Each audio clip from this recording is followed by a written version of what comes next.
Morning बच्चों। व्याकरण में आज हम लोग पढ़ेंगे वचन। वचन की परिभाषा। विकारी शब्दों का वह रूप जिससे संख्या का बोध होता है उसे वचन कहते हैं। परिभाषा के पश्चात वचन के भेद। अंग्रेजी की भांति हिंदी में वचन के 2 तथा संस्कृत में वचन के 3 भेद होते हैं। पहला, एक वचन। विकारी शब्दों का वह रूप जिससे एक संख्या का बोध होता है उसे एक वचन कहते हैं, जैसे लड़का, घोड़ा आदि। बहुवचन। वे विकारी शब्द जो एक से अधिक संख्या का बोध कराते हैं उसे बहुवचन कहते हैं, जैसे लड़के, घोड़े आदि। वचन की परिभाषा और भेद के पश्चात हमें वचन की पहचान कैसे होगी यह जानना है। वचन की पहचान 2 तरह से होती है। पहला, संज्ञा, जैसे लड़का पढ़ रहा है, लड़के पढ़ रहे हैं। यहाँ पता चल रहा है कि पहले वाक्य में लड़का एक वचन है और दूसरे वाक्य में लड़के बहुवचन है।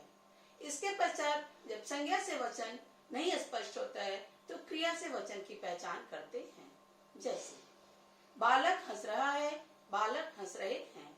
इसमें दोनों वाक्य में बालक एक वचन की तरह ही दिखाई पड़ रहा है, किंतु क्रिया पहले वाक्य में एक वचन है और दूसरे वाक्य में बहुवचन है। इस तरह हम क्रिया से पहचान कर लिए कि दूसरे वाक्य में जो संज्ञा है वह बहुवचन की है। अब इसके पश्चात एक वचन के स्थान पर बहुवचन का प्रयोग। कई बार हम एक वचन के स्थान पर बहुवचन का प्रयोग करते हैं। उसमें पहला, आदर के लिए। हम आदर दिखाने के लिए हैं और थे शब्द जो कि बहुवचन का है उसे एक वचन के स्थान पर प्रयोग करते हैं, जैसे पिताजी आए हैं, गुरुजी चले गए थे। इसके अलावा बड़प्पन दिखाने के लिए भी हम कई बार एक वचन के स्थान पर बहुवचन का प्रयोग करते हैं, जैसे वह के स्थान पर वे, मैं के स्थान पर हम।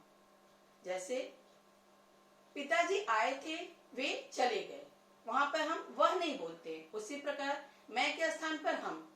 कक्षा में गुरुजी ने कहा, हम जा रहे हैं, मॉनिटर तुम कक्षा का ख्याल रखना।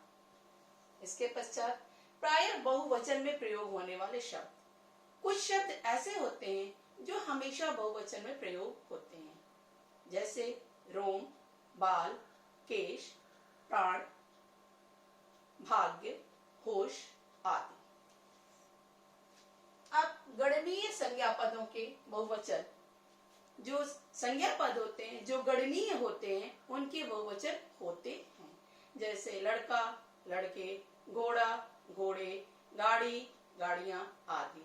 लेकिन जो अगणनीय संज्ञा पद होते हैं उनके बहुवचन नहीं होते हैं, जैसे तेल, पानी आदि। इसके पश्चात बहुवचन के स्थान पर एक वचन का प्रयोग। जिस तरह हम एक वचन के स्थान पर बहुवचन का प्रयोग करते हैं उसी तरह हम कई जगह पर बहुवचन के स्थान पर एक वचन का भी प्रयोग करते हैं, जैसे तू शब्द एक वचन है और तुम बहुवचन है, लेकिन आज के शिक्षित लोग, सभ्य लोग तू का प्रयोग नहीं करते हैं।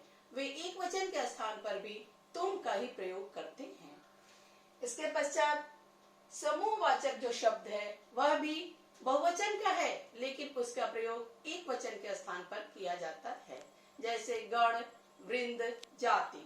यह अनेक शब्दों को दिखाने वाले शब्द हैं, लेकिन इनका प्रयोग एक वचन की तरह होता है, जैसे स्त्री जाति का शोषण हो रहा है।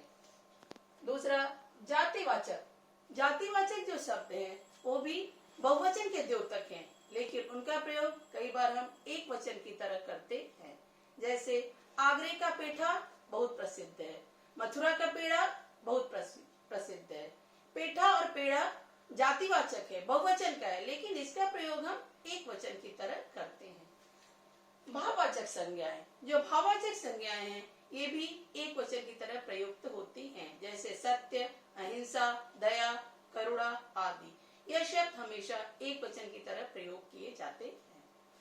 नेक्स्ट है प्रायः एक वचन में प्रयोग होने वाले शब्द जो हमेशा एक वचन में प्रयोग होते हैं। वो क्या है? सोना, चांदी, पानी, घी, प्रेम, दया, करुणा आदि। बच्चों, हमारा यह वीडियो यहाँ पर पूरा हुआ। आपका दिन मंगलमय हो। धन्यवाद।